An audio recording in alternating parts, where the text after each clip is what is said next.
வணக்கம். Welcome to கதை திரட்டு audio books. இந்த வீடியோவில் நம்ம என்ன கதை கேட்க போகிறோம்னா, கோபுர தீபம் கதையின் 4வது பகுதி. நம்ம சேனலை இதுவரைக்கும் சப்ஸ்கிரைப் பண்ணாதவங்க சப்ஸ்கிரைப் பண்ணுங்க.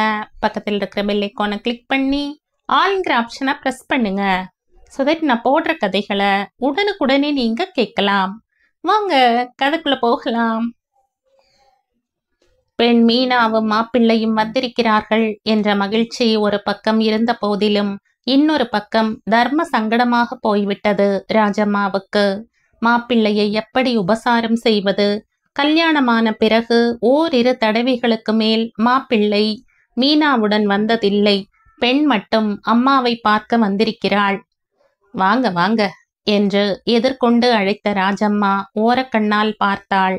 மருமகள் கௌரி ஒரு வெற்றி புன்னகையுடன் நிற்பது தெரிந்தது. பிள்ளை மோகன் திருட்டு மொழி முழித்து தவித்து கொண்டிருந்தான். 2 பேரும் அசோக் நகருக்கு வந்திருந்தோம்மா என்று ஆரம்பித்த மீனா, நாங்க எந்த வீட்டுக்கு விருந்து சாப்பிட போனோமோ அந்த வீடு பூட்டி இருக்கு. பக்கத்து வீட்டுல விசாரிச்சப்போ அந்த வீட்டுக்காரர், அதான் இவருடைய சிநேகிதர், பெண்டாட்டியையும் அழைச்சுண்டு திடீர்னு ஊருக்கு போயிட்டார்னு தெரிஞ்சது. அம்மாவும் பெண்ணும் பேசிக்கொண்டிருக்கையில் கௌரி மெதுவாக நழுவினாள். சமையல் அறையின் உள் நுழைந்த ஓரிரு நிமிடங்களுக்கு பிறகு திரும்பி வந்தாள். அப்போது ராஜம்மா பிள்ளையுடன் பேசிக்கொண்டிருந்தாள். 5 நிமிஷத்துல இலை போட்டு விடுறேன், 2 பேரும் சாப்பிட்டுட்டு போங்க. நீ சொன்னாலும் சொல்லாட்டாலும் சாப்பிடத்தான் போறோம். விருந்து சாப்பிட போகிறோம் என்கிற எண்ணத்துல எங்க வீட்டுல சமைக்கவே இல்லை. இவரோட அம்மா அப்பாவுக்கு பலகாரம் தானே, அதை 7 மணிக்கே முடிச்சுடுவாங்க. ராஜம்மா, நான் வந்த வழியில இலை வாங்கிட்டு வந்துட்டேன். கௌரிய பரிமாற சொல்லு. நானே பரிமாறனே. என்ன மோகன், ஆளையே காணோம் என்று விசாரித்தான் மீனாவின் கணவன். கௌரி, எங்க அம்மா கிட்ட இருந்து இந்த வீட்டு வேலையெல்லாம் கத்துண்டுட்டியா என்று கேட்டாள் மீனா. இன்னும் கொஞ்சம் பாக்கி இருக்கு, அதையும் முடிச்சுட்டா நான் மாமியார மிஞ்சிடுவேன் என்றாள் கௌரி. அவளுடைய பேச்சின் அர்த்தம் புரியாமல் மீனா அம்மாவை பார்த்தாள். அம்மா இலையை போட்டுவிட்டு விசு பலகையை எடுத்து கொண்டிருந்தாள். மீனா தன்னை பார்ப்பதை கவனிக்கவில்லை. நீ என்ன சொல்ற கௌரி? புரியலையா? ஆஹா, உன் மாமியார் உன்னை எப்படி நடத்துறாள்? ஏன் இப்படி கேக்குற? இங்க என்ன அடுப்புல போட்டு வதைக்கிறா என்று சொல்ல வந்தவள் திடீரென்று தன்னையே அடக்கியவளாய், நான் எதிர்த்து பேசாம இருந்தா உன் அம்மா எனக்கு நல்ல மாமியார் தான் என்றாள். பிறகு தொடர்ந்து, ஆனா ஒண்ணு, உன் அம்மாவை எதிர்த்து பேசாம எந்த தன்மானமுள்ள பெண்ணாலும் இருக்க முடியாது. ஊம கூட வாய் திறந்து பேசிடுவாள் என்று முடித்தாள். மாப்பிள்ளைக்கு முன்னால் மருமகளை கண்டிக்க முடியவில்லையே என்று தன்னுள் பொறுமிய ராஜம்மா இலைக்கு அருகே தண்ணீரை வைத்தாள். பெண்ணும் மாப்பிள்ளையும் சாப்பிட உட்கார்ந்தார்கள். நீயும் உட்காரே அண்ணா என்றாள் மீனா மோகனை பார்த்து. நான் அப்புறமா சாப்பிட்டுக்கிறேன் என்றான் அவன். உபச்சாரத்தில் அம்மாவுக்கு சளைச்சவர் இல்லை பிள்ளை என்று கூறி சிரித்த கௌரி நகர்ந்து ஒரு ஓரமாக நின்று கொண்டாள். சமையல் அறையில் இருந்து குரல் கேட்டது. கௌரி, என்னம்மா இங்க என்னடி வெறும் சாதம் மட்டும்தான் இருக்கு? நீங்க தானே சாக்கடையில கொட்ட சொன்னீங்க, கொட்டிட்டேன். என்னடி சொல்ற? குரலை மாப்பிள்ளைக்காக தாழ்த்திய ராஜம்மா கௌரியின் எதிரில் வந்தாள். இந்த வீட்டு அடுப்புல வெங்காயம் வேகக்கூடாது, தயார் பண்ணின சாம்பார சாக்கடையில கொட்டணும்னு நீங்க தானே உங்க பெண்ணும் மாப்பிள்ளையும் வர்றதுக்கு கொஞ்சம் முன்னால சொன்னீங்க. உங்க வார்த்தைய நான் என்னைக்காவது மீறி இருக்கனாமா? மருமகளின் நையாண்டியை ரசித்த மீனாவின் கணவன் மனைவியின் தொடையை யாரும் பார்க்காத சமயத்தில் கிள்ளினான். தான் வரும் முன் வீட்டில் ஏதோ ஒரு யுத்தம் நடந்திருக்கிறது என்று யூகித்த மீனா இலையை விட்டு எழுந்தாள். அம்மா அருகே சென்று நின்று கொண்டாள். என்ன பொண்ணுடி நீ, ராட்சசியா என்று கேட்டாள் ராஜம்மா. நீங்கள் ஒரு கந்தர்வ பெண் என்றால் நான் நிச்சயம் ஒரு ராட்சசிதான். என்ன காரியம் செஞ்சிருக்க? இப்ப நான் இவங்களுக்கு எதை போடுறது? சாதம், மோரு, தொட்டுக்க ஊறுகா நான் பரிமாறட்டுமா? திடீரென்று கைலாசம் அருகே வந்தார். கௌரி, என்னது இது? வீட்டுக்கு பெண்ணும் மாப்பிள்ளையும் வந்திருக்காங்க, நீ கொஞ்சம் கூட அடக்கொடுக்க இல்லாம எதிர்த்து பேசுற, கிண்டலா பேசுற. உங்களுக்கு பூர்வ கதை என்னன்னு தெரியாது மாமா. உன் பெண்டாட்டி என்னடா பேசுறா மோகன்? இப்படித்தான் அவளுக்கு செல்லம் கொடுக்கறதா என்றார் கைலாசம். எனக்கும் ஒன்னும் தெரியாதுப்பா. கௌரி வெங்காய சாம்பாரும் உருளைக்கிழங்கு கறியும் பண்ணினா. அம்மாவுக்குத்தான் வெங்காயம் ஆகாதே, தயார் பண்ணின சாம்பார சாக்கடையில கொட்டுன்னா. அதான் கொட்டுனேன். மாப்பிள்ளை வெறும் மோர் சாதத்தையா சாப்பிடுவார் என்றார் கைலாசம். பிள்ளையும் மருமகளும் அதைத்தான் சாப்பிடணும் என்கிற அம்மா பெண்ணும் பிள்ளையும் மட்டும் வெங்காயத்தை சாப்பிட அனுமதிப்பாளா? அம்மாவுக்குத்தான் பாரபட்சம் இல்லையே. கறியையும் கொட்டி தொலைச்சிருக்கா என்று கத்தினாள் ராஜம்மா. சாம்பாருக்கு தொட்டுக்கொள்ளத்தான் கறி வச்சிருந்த, சாம்பாரே இல்லைன்னு ஆனப்புறம் கறிக்கு என்ன வேலை? மாட்டையே துரத்தினா கண்ணுக்குட்டியையும் விரட்ட வேண்டியது தானே? ராஜம்மாவின் கண்களில் நீர் முட்டியது. மாப்பிள்ளைக்கு முன்னால் இப்படி தலை குனியும்படி ஆகிவிட்டதே என்று அவள் நொந்து போனாள். மருமகள் தன்னை நன்றாக சரியான சமயத்தில் பழிவாங்கி கொண்டாள் என்ற ஆத்திரம் வேறு எழுந்தது. மௌன புன்னகையுடன் நின்று கொண்டிருந்த கௌரியை பார்த்து திடீரென்று மீனாவின் கணவன் பேசினான். என்ன மிஸ்ஸஸ் மோகன், நீங்க சொல்றதெல்லாம் உண்மையா? தெய்வம் அறிய சத்தியம், கல்யாணமாகி இங்க வந்ததுல இருந்து ஒரு நாள் கூட ராத்திரி புதுசா ஒரு குழம்பு கறியை நான் பார்த்ததில்ல. இன்னைக்கு காத்தால இவர் தன் ஆசையை வெளியிட்டார். அமாவாசையாக இருக்கே, மாமனாருக்குத்தான் ராத்திரி சாப்பாடு கிடையாதேன்னு நான் வெங்காய சாம்பார் செஞ்சு உருளைக்கிழங்கு கறியையும் பண்ணினேன். சாப்பிட வேண்டும்ங்கிற எண்ணமே என் மனசுல எழலை. புருஷன் ஒன்னு ஆசையா கேட்கிறார், அதுவும் அற்பமான ஒண்ணு. அதை கூடவா செஞ்சு போடக்கூடாதுன்னு தோணித்து செஞ்சேன். ஆனா பொறுக்கல. வீட்டுக்குள்ள நாய் பெருச்சாளி இதெல்லாம் வரப்படாதுன்னா அர்த்தம் உண்டு. வெங்காயம் வரப்படாதுன்னா அது எவ்வளவு முட்டாள்தனம். நான் சாக்கடையில கொட்ட மாட்டேன்னு பிடிவாதமா இருந்த. நானும் மீனாவும் வந்து இலையில உட்கார போகிறோம்னு தெரிஞ்சதும் நம்ம மாமியார் சொன்னதை நிறைவேற்றினீங்களாக்கும். ஆமா, சாபாஸ், கங்க்ராச்சுலேஷன்ஸ். உங்களுடைய நாத்தி இந்த மீனா தினம் தினம் எங்க வீட்டுல வெங்காயம் சமைக்கிறா. பிறந்த வீட்டுல தான் கிடைக்கல, இங்க ஆசை தீர சாப்பிடலாம்னு ஒரு புடி பிடிக்கிறா. நீங்க செஞ்சதுதான் சரி. நாங்க 2 பேரும் இப்ப மோருஞ்சாதமே சாப்பிடுறோம், நீங்களே பரிமாறுங்க. கௌரி திடீரென்று நெகிழ்ந்து போனாள். அவளுக்கு உண்டான நெகிழ்ச்சியில், நீங்க சாம்பாரும் கறியும் சாப்பிடக்கூடாது என்கிற துவேஷம் சத்தியமா எனக்கு இல்ல என்றாள். எனக்கு உங்க நிலைமை புரியறது. விவேகம் இல்லாம நடந்துண்டா இப்படித்தான். ஒரு ஆபரேஷன் செய்து சரி பண்ணணும். மீனா, சாப்பிட உட்காரு, நேரமாகிறது. அம்மா, நீ செஞ்சது தப்பு என்றாள் மீனா. ஏற்கனவே உட்கார்ந்து விட்ட கணவனின் அருகே அமர்ந்து கொண்டே. ராஜம்மா, நீ கொஞ்சம் தணிஞ்சு போயிருக்கலாம் என்றார் கைலாசம். சாம்பார் என்னமா மணத்தது, அதை கொண்டு போய் கொட்டிட்டா என்றான் மோகன். உனக்கு அதிர்ஷ்டம் இல்லை மோகன், தினமும் மோர் சாதம் தான்னு உன் தலையில எழுதியிருக்கு என்று சிரித்தான் மாப்பிள்ளை. ராஜம்மாவை காணவே காணோம். பொறுக்க முடியாத ஆத்திரம், வேதனை, அவமானத்துடன் அவள் வாசல் பக்கம் போய்விட்டாள். மாப்பிள்ளையே சொல்லிவிட்டார் அவளுக்கு விவேகம் போதாது என்று. அவரே கௌரி செய்ததுதான் சரி என்று சர்டிபிகேட் கொடுத்து விட்டார். இந்த புகுந்த வீட்டிலிருந்து தான் வெளியேறி தனி குடித்தனம் நடத்த வேண்டும் என்ற கௌரி மோகனிடம் அன்று காரியாலயத்துக்கு செல்லும் போது கூறிக்கொண்டிருந்தாள். மாமியாரின் கட்டில் பீரோ நச்சரிப்பை அவளால் மேலும் பொறுத்து கொள்ள முடியவில்லை. அவளுடைய ஆசை நிறைவேறுமா? அப்படியானால் எப்படி? ரகுநாதன் இறந்து போய் 1 வாரமாகிவிட்டது. காரியாலய நண்பர்கள் ஒன்று சேர்ந்து பணம் திரட்டி அவனுடைய கடைசி யாத்திரைக்கு ஏற்பாடு செய்து விட்டார்கள். இந்த விஷயத்தில் அமிர்தா மன நிம்மதி பெற்றாள். ரகுவை பற்றி நினைக்கையில் ஒரு உண்மை அவளுக்கு புலப்பட்டது. ரகுவின் அகால மரணம் அவளை உலுக்கவில்லை. அவளுடைய இயல்பான மனப்போக்கை பாதிக்கவில்லை. அவன் அவளை மனமாற காதலித்திருக்கிறான். அது வெற்றியா தோல்வியா என்று தெரிவதற்குள் காலம் அவனை விழுங்கிவிட்டது. ஆட்டம் முடிவு பெறுவதற்கு முன் மழை வந்து தடுத்து விட்டது. ஆனால் கடைசி நிமிடத்தில் அவனுடைய மரண படுக்கையின் அருகே அமர்ந்து அவனையே உற்று பார்த்து கொண்டிருக்கும் போது அமிர்தாவின் மனதில் சலனம் ஏற்பட்டது. அவள் மனதை திடீரென்று உணர்வில்லாமல் கட்டை போல கிடக்கும் ரகு ஈர்த்தான். ஒரு சில நிமிட நேரங்கள்தான் அவனை காதலிப்பதை அமிர்தா உணர்ந்தாள். இப்போது ரகு மண்ணோடு மண்ணாகி அந்த மண்ணின் மேலும் எத்தனையோ சடலங்களை எரித்த பிறகு அமிர்தா தன் நினைவுகளை அலசி பார்த்தாள். கடைசியாக அவளுள் தோன்றியதெல்லாம் வெறும் பிரம்மை ஒன்றுதான். ரகுவே ஒரு பிரம்மையாகி போய்விட்டான். அவளை காதலித்து விட்டதாக நினைத்து கொண்டிருந்த நினைப்பே வெறும் பிரம்மை, ஒரு கனவில் அனுபவிப்பது போன்ற மயக்க நிலை. இந்த மயக்க நிலையில் இருந்த சீக்கிரத்திலேயே தெளிவு பெற்றாள் அமிர்தா. ரகு இறந்து போய் 7 நாட்களாகியும் பூக்கடையில் இருந்து பூ வருவது நிற்கவில்லை. ரகு அவளுடைய மனதில் முத்திரையாக பதித்து நினைவுகளை ஒரு வடுவாக்கவில்லை என்றாலும் இந்த தினசரி பூ அவளை வாட்டியது. இதற்கு ஒரு முடிவு கட்ட வேண்டும் என்ற எண்ணத்துடன் அன்று பூக்கடைக்கு சென்றாள்.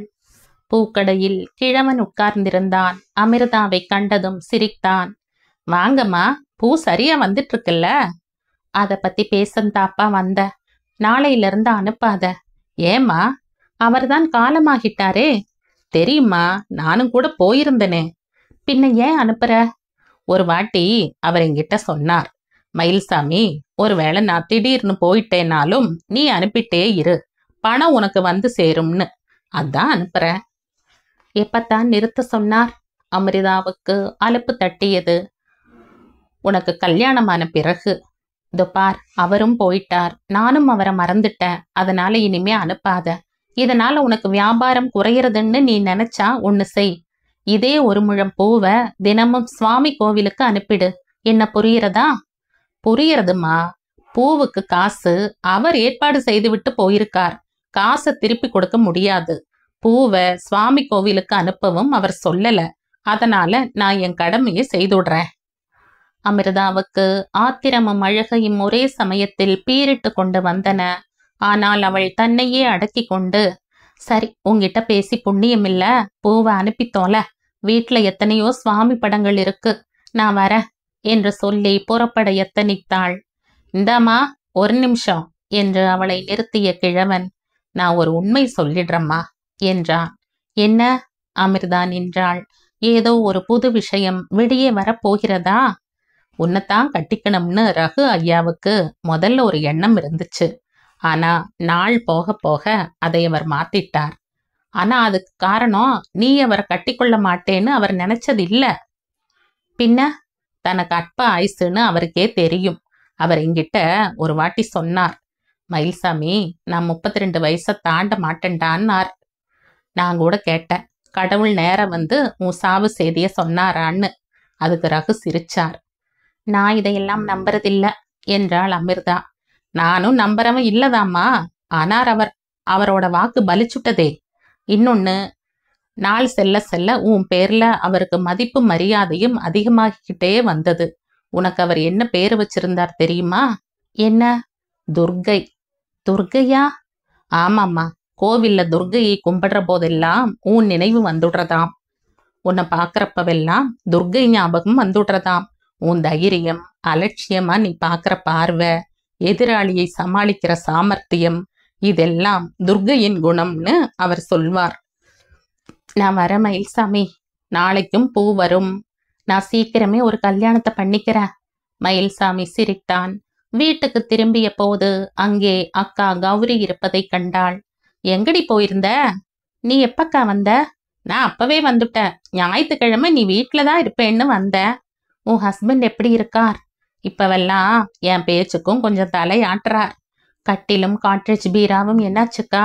அதை பத்தி பேசத்தான் வந்திருக்கேன். அப்பா நீ வந்தப்புறம் பேசலாம்னு சொல்லி வெளியே போயிருக்கார். போன வாரம் நாங்க 2 பேரும் வர்றதா இருந்தது. ஆனா அன்னைக்கு திடீர்னு ஆஸ்பத்திரிக்கு போகும்படி ஆயிட்டது. எதுக்கு? எனக்கு ஒருத்தர் தினமும் பூ அனுப்புவாரே, அவரை பார்க்க. யார் அந்த பித்துக்குழி? ரகுவா? அவர் பித்துக்குழி இல்ல, ரகு. இப்ப எப்படி இருக்கார்? என்ன உடம்பு? என்ன உடம்பானா என்னக்கா? இப்ப அவர் இல்ல. செத்து போயிட்டாரா? ஆமாம், 7 நாள் ஆறது. அடப்பாவுமே, அப்போ உனக்கு இனிமே பூ வராதுன்னு சொல்லு.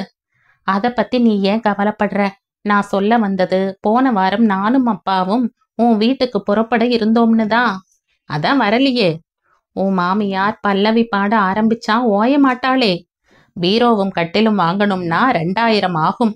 உன் சாந்தி முகூர்த்தத்துக்கு மெத்த, தலையணை, பெட்ஷீட், ஜமக்காலம் கூட ஒன்றும் வாங்கலைன்னா அப்பா அடிக்கடி நொந்து கொள்றார். நொந்து கொண்டா எல்லாம் மானத்துல இருந்து வந்து விழுமா? எனக்கு என் கல்யாணத்துக்கு என்ன செய்தாராம்? அம்மாவோட ரெட்டவடம் சங்கிலியும் 4 ஒடிசல் வளையலும் இருந்தது. அதை தட்டாங்கிட்ட கொடுத்து அழிச்சு ஏதோ போட்டார். மாப்பிள்ளை ட்ரெஸ்ஸுக்கு 200 ரூபாய் கொடுத்தார். பேண்ட், கோட், பூட்ஸ், டை இதுக்கெல்லாம் அவர் 600 ரூபாய்.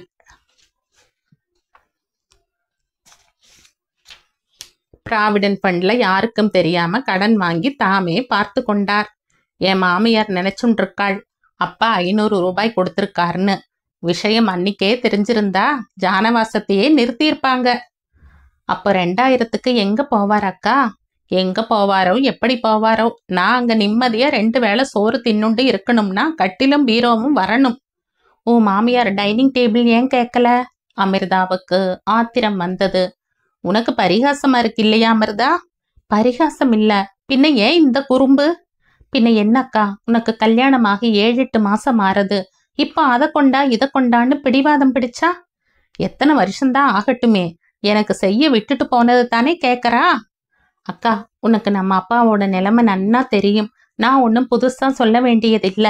கையில இருந்தா அப்பா வஞ்சனை இல்லாம நமக்குத்தான் கொடுக்கறார். இப்ப இல்ல, அவரை நம்பி 2000 ரூபாய் யார் கடன் கொடுப்பாங்க? ஏன், உன் பணம் என்னாச்சு? நான் மாசம் 30-40 போட்டு பூதம் காக்கிற மாதிரி காத்தும் இருக்கேனே, அதை கேக்குறியா? ஆமா, என் கல்யாணத்தின் போதே 2000க்கு மேல இருந்ததே. உன் அக்கௌண்ட்ல இருந்தா 2000 இருந்தது. அதைத்தான் நான் என் கல்யாண செலவுக்கு புடவையும் பாத்திரமுமா வாங்கினேனே. இதே மாதிரி செலவுக்குத்தான் நானும் பணம் சேர்த்துட்டு இருக்கேன். அதை இப்ப அப்பா கிட்ட கொடுத்தா என் பிரச்சனை தீரும். என் பிரச்சனையை தீர்க்க எனக்கு ஒரு தங்கை இல்லை. நீ பிறவி கருமி. உன் தங்கைக்காக நீ ஒரு பைசா தரமாட்ட. கௌரி ஒரு நிமிஷம் மௌனமாக இருந்து விட்டு, அமிர்தா, உன்னை பத்தி தெரிஞ்சிருந்தோம் உன்னை கேட்டம் பாரு என் புத்திய. அவள் முடிக்கவில்லை. பசுபதி மெதுவாக உள்ளே வந்தார். கௌரியின் குணமும் போக்குமே அலாதி. கலகலவென்று சிரித்து பேசிக் கொண்டிருக்கையிலேயே திடீரென்று கண்களில் கனல் தெறிக்க கோபம் வரும். இவ்வளவுக்கும் அவளுக்கு கோபம் ஊட்ட வேண்டும் என்று யாரும் ஒரு வார்த்தையும் பேசியிருக்க மாட்டார்கள். கௌரியாக ஏதாவது ஒரு வார்த்தைக்கு விபரீதமான அர்த்தத்தை கற்பித்து கொண்டு கத்துவாள். மாமியாரிடம் அடங்கி நடக்க வேண்டும் என்ற நல்லெண்ணத்துடன் காலையில் எழுந்திருக்கிறவள் பல் தேய்த்து காஃபி குடிப்பதற்குள்ளேயே தன் சங்கல்பத்தை மறந்து விடுவாள். இவ்வளவுக்கும் எவ்வளவோ பேசக்கூடிய ராஜம்மா ஒன்றும் பேசியிருக்க மாட்டாள். அதே மாமியாரிடம் இதே கௌரி சிறிது நேரத்திலேயே மன்னிப்பும் கேட்டு குழைந்து பேச ஆரம்பித்து விடுவாள். ராஜம்மா பீரோ கேட்பதோ கட்டிலுக்காக பிடிவாதம் பிடிப்பதோ கௌரிக்கு தப்பாக படவில்லை. அவளுடைய அப்பா தன் கடமையில் தவறிவிட்டதாகத்தான் அவளே நினைத்தாள். ஆனால் இந்த பொருட்களை ராஜம்மா கேட்கும் முறைதான் அவளுக்கு பிடிக்கவில்லை. ராஜம்மாவின் குத்தலாக பேசும் பாணி அவளை புண்படுத்தியது. அவள் மனது வைத்திருந்தால் தவணை முறையில் இந்த 2 பொருட்களையும் வாங்கி மாமியாரின் முகத்தில் எரிந்திருப்பாள். இதனால் அவளுடைய பிரச்சனை தீர்ந்திருக்கும். ஆனால் பிரச்சனையை அப்படி தீர்க்க அவள் விரும்பவில்லை. அப்பா தன் கடமையை செய்ய வேண்டும். மாமியார் ராஜம்மா தன் வாயை அடக்க வேண்டும். கணவன் மோகன் அவளுடைய சொற்படி கேட்க வேண்டும். இப்படி ஓடியது அவளுடைய எண்ணம். இந்த எண்ணத்தோடுதான் அப்பாவை பார்க்க அவள் வந்திருந்தாள். அமிர்தா கௌரியை நன்றாக எடை போட்டு வைத்திருக்கிறவள்.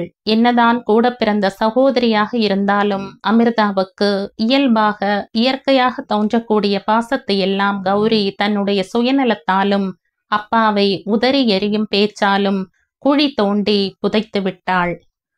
அமிர்தா தன்னுடைய எதிர்காலத்தை மனதில் கொண்டு மாத சம்பளத்திலும் போனஸிலும் சிறுக சிறுக பணம் பிடித்து பேங்கில் கட்டி கொண்டு வருகிறாள். கிட்டத்தட்ட 3000 ரூபாய் வரையில் சேர்ந்திருக்கிறது.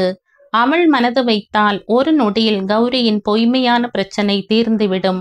ஆனால் அப்படி தீர்க்க அமிர்தா விரும்பவில்லை. கௌரியின் பிரச்சனை ஒரு பொய் பிரச்சனை.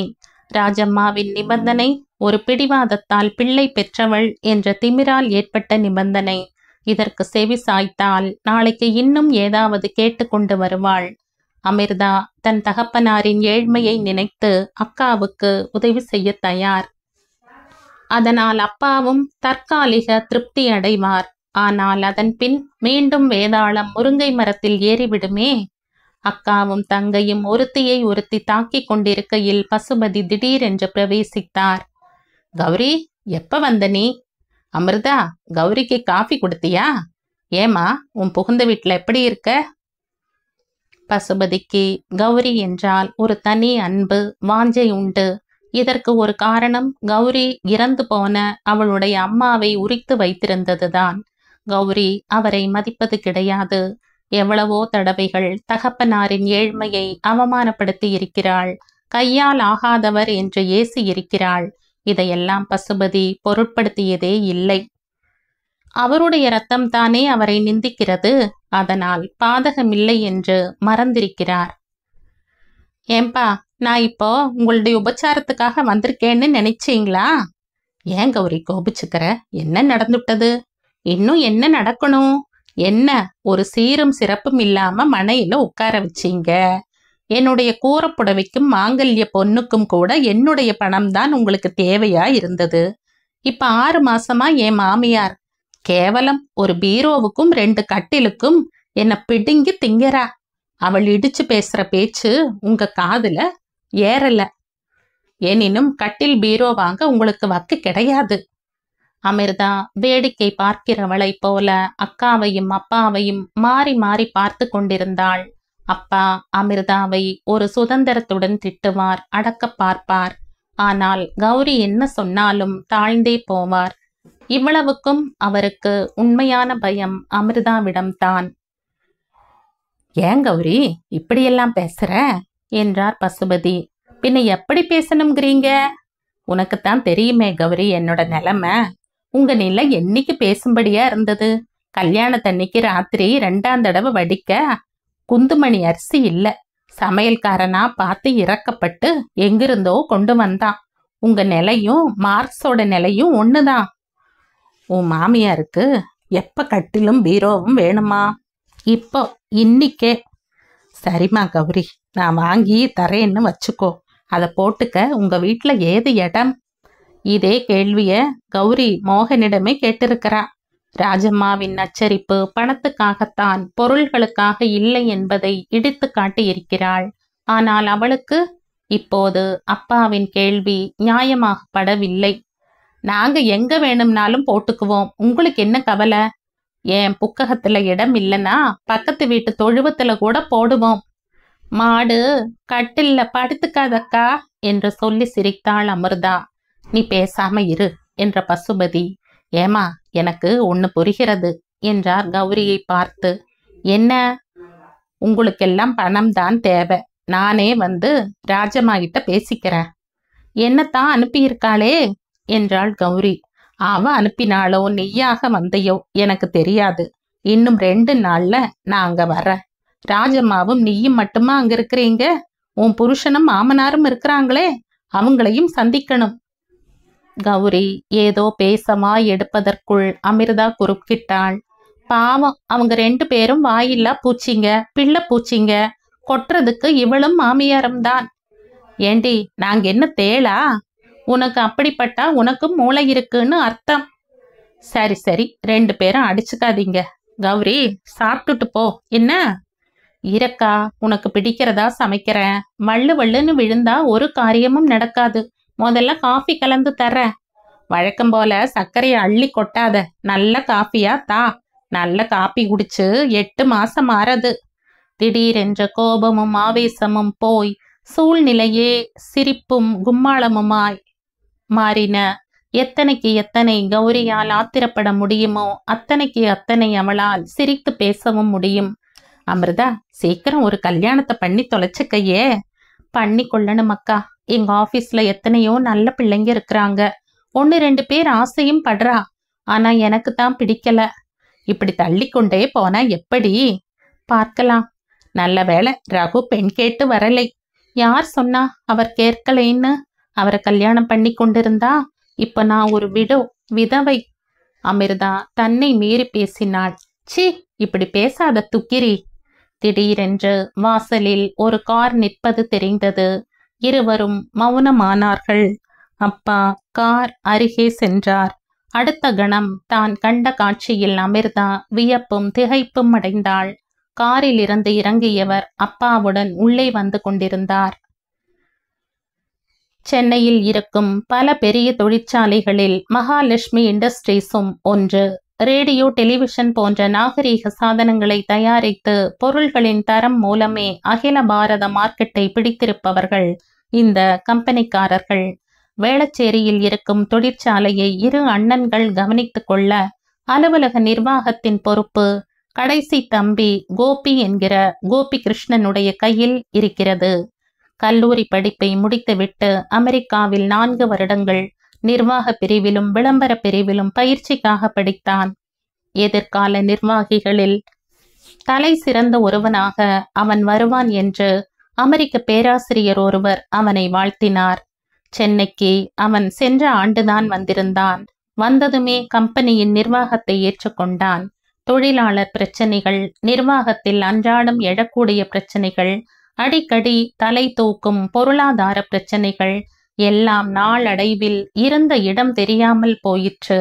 சிப்பந்திகளிடம் கடமையை ஆற்ற வேண்டும் என்ற பயம் முதலாக பிறந்தது. இவ்வளவுக்கும் கோபி யாரையும் வேலையை விட்டு நீக்கவும் இல்லை, நீக்கப் போவதாக பயமுறுத்தவும் இல்லை. குமாஸ்தாக்களும் டைபிஸ்டுகளும் பயந்து கொண்டு உதவி மேனேஜர், துணை மேனேஜர் என்று அலறிக்கொண்டிருக்கையில் ஜெனரல் மேனேஜர் கோபி சரளமாக எல்லோருடைய இருப்பிடங்களுக்கும் வந்து அன்றாட வேலைகளை பற்றி விசாரித்தான். அவனுடைய இந்த பழக்கமே சிப்பந்திகளிடையே ஒரு பொறுப்பு உணர்ச்சியை ஏற்படுத்தியது. நிர்வாக அலுவலகத்தில் இருக்கும் 200 சிப்பந்திகளையும் கோபி பெயராக அறிவான். ஆனால் யாரும் எந்த விதத்திலும் தனிப்பட்ட உரிமையை கொண்டாட முடியாத அளவிற்கு தன்னை வைத்து கொண்டிருந்தான். யாரிடமும் அவன் சொந்த முறையில் பேசியது கிடையாது. சொந்த விஷயங்களை பற்றி விசாரித்ததும் கிடையாது. அவனுக்கு கம்பெனியில் நடக்கும் எல்லா விஷயங்களும் அத்துப்படி. யார் கடனில் மூழ்கி கிடக்கிறார்கள், யார் எவனுக்கு எவ்வளவு வட்டி கடன் கொடுத்திருக்கிறார்கள், எந்த பெண்ணை யார் காதலிக்கிறார்கள் என்பது போன்ற விஷயங்களை அவன் அறிவான். எப்படி அறிந்து வைத்திருக்கிறான் என்று எல்லோரும் ஆச்சரியம் அடைவார்கள். கோபித்தான் யாரிடமும் சொந்த விஷயங்களை பற்றி பேசுவதில்லையே. ரகுநாதனுடைய மரணத்தை கேட்டதும் அவன் அடைந்த வருத்தம் கொஞ்சம் அல்ல. பாடுபட்டு உழைக்கும் சிப்பந்திகளில் ரகுவும் ஒருவன். அவனுடைய மரணம் கம்பெனிக்கு ஒரு இழப்புதான். அவன் இறந்து போன 3ஆம் நாள்தான் ரகுவின் பொருளாதார விஷயம் சம்பந்தமான ஃபைல்களும் அவனுடைய பார்வைக்கு வந்தது. ஃபைலை படிக்க படிக்க அவனுடைய வியப்பு எல்லையை மீறியது. இப்படியும் ஒரு மனிதன் இருக்க முடியுமா என்று நினைத்தான் கோபி. அந்த கோபி இன்று ஞாயிற்றுக்கிழமை காலையில் அமிர்தா வீட்டுக்கு முன் தன்னுடைய பெரிய காரை நிறுத்திவிட்டு சுற்றும் முற்றும் பார்த்து கொண்டே இறங்கி மெதுவாக முன்னேறினான். உங்களுக்கு யாரை பார்க்கணும்? காரின் அருகே ஓடி வந்த பசுபதி கேட்டார். மிஸ் அமிர்தா? நான் அவளுடைய அப்பாதான். ஓ, கிளாட் டு see you. நீங்க தானே பசுபதி? ஆமாம். பிரமாதமா டைப் படிப்பீங்கன்னு சொல்றாங்களே, அது நீங்க தானே? ஏதோ டைப்பிங் தெரியும். உள்ள வாங்க. அமிர்தாவை பார்க்கணும். உள்ள இருக்கா? இருவரும் நடந்தார்கள். கோபி கூடத்தினுள் பிரவேசித்ததும், வாங்க சார், வாங்க. அப்பா, இவர்தான் மிஸ்டர் கோபி கிருஷ்ணன், எங்கள் கம்பெனியின் ஜெனரல் மேனேஜர் என்றாள் அமிர்தா எந்தவித பரபரப்பும் பதட்டமும் இல்லாமல். உட்காருங்கள் சார், உட்காருங்க. சார், இவ அக்கா மிஸ்ஸஸ் கௌரி மோகன். அப்பாவைத்தான் தெரிந்தாகிவிட்டது. உட்காருங்க. என்ன சாப்பிட்றீங்க? எனக்கு உட்கார நேரம் இல்ல, ஆபீஸ் விஷயமா வந்திருக்கேன். சொல்லி அனுப்பியிருந்தா நானே வந்திருப்பனே. மிஸ் அமிர்தா, நீங்க உடனடியா என் கூட புறப்படணும். ரொம்பவும் முக்கியமான ரகசியமான விஷயம். Please give me 5 minutes time. Take 10 minutes. Ladies cannot dress up in 5 minutes. சொல்லிவிட்டு கோபி சிரித்தான். கோபி சிரித்தோ அல்லது இப்படி தமாஷாக பேசியோ அமிர்தா பார்த்ததில்லை. ஏன் வந்திருக்கிறார்? முக்கிய விஷயம் என்கிறாரே. என்ன விஷயம்? ஆபீஸில் அவள் ஏதாவது பெரிய தவறு ஒன்றை செய்து அதனால் ஏதேனும் விபரீதம் விளைந்து விட்டதா என்றெல்லாம் அவள் மனதில் சரமாரியாக கேள்விகள் துளைக்க அவள் அவசரமாக இரத்தப்பூ நைலக்ஸை கட்டிக்கொண்டாள். ரிஸ்ட் வாட்சின் ஞாபகம் வரவில்லை.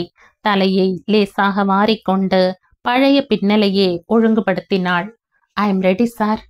மிஸ்டர் பசுபதி, உங்கள் பெண்ணை நான் என்னுடைய காரிலேயே பத்திரமாக அழைத்து வந்து விடுகிறேன், கவலைப்படாதீர்கள் என்ற கோபி கௌரி பக்கம் திரும்பி, வருகிறேன் மிஸ்ஸஸ் கௌரி மோகன் என்றான். அமிர்தா காரில் ஏறியதுமே கோபி, மிஸ் அமிர்தா, இப்ப நான் சில கேள்விகள் கேட்க வேண்டிய நிர்பந்தத்துல இருக்க, என்னை மன்னித்துத்தான் ஆக வேண்டும் என்றான். கேளுங்கள் சார். உனக்கும் இறந்து போன ரகுநாதனுக்கும் இருந்த நட்பு எப்படிப்பட்ட நட்பு? அவர் என் மீது அன்பு வைத்திருந்தார். நான் அவர் மீது ஒரு மதிப்பும் மரியாதையும் கொண்டிருந்தேன். நீங்கள் 2 பேரும் பதவி திருமணம் செய்து கொண்டிருக்கிறீர்கள் என்று நான் சொன்னால் அவனை முடிக்க விடவில்லை அமிர்தா. நான்சென்ஸ் என்றாள். அவனை திருமணம் செய்து கொள்ள வேண்டும் என்ற எண்ணமோ ஆசையோ எப்போதாவது உன் மனதில் இருந்ததுண்டா?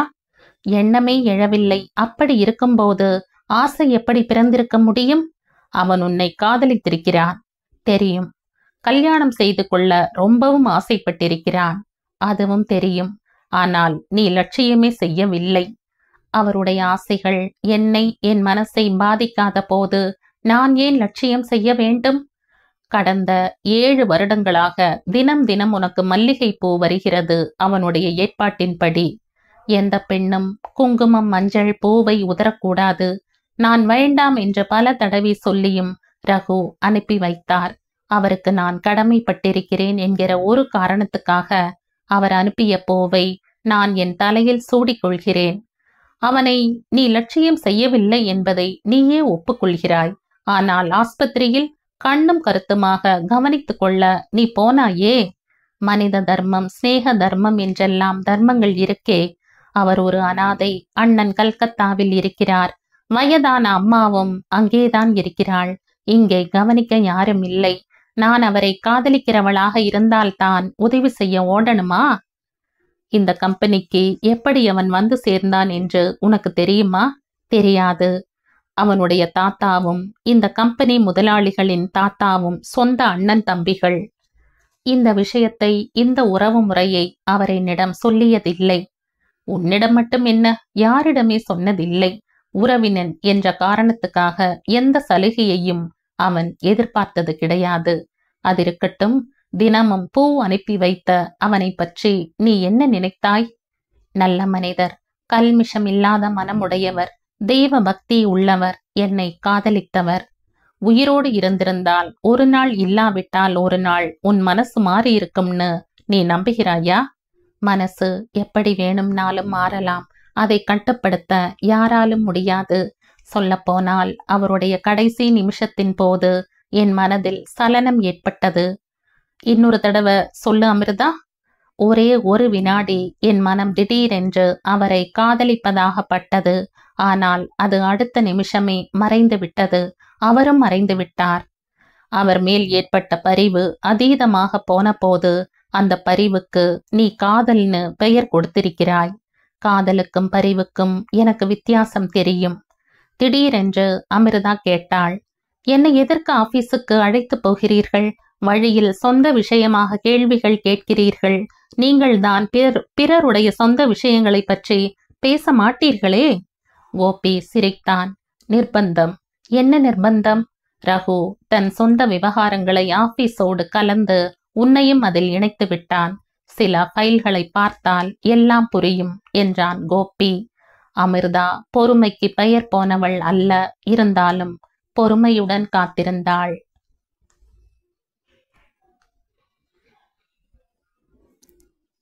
இந்த கதையின் தொடர்ச்சியை அடுத்த பதிவில் கேட்கலாம். நன்றி.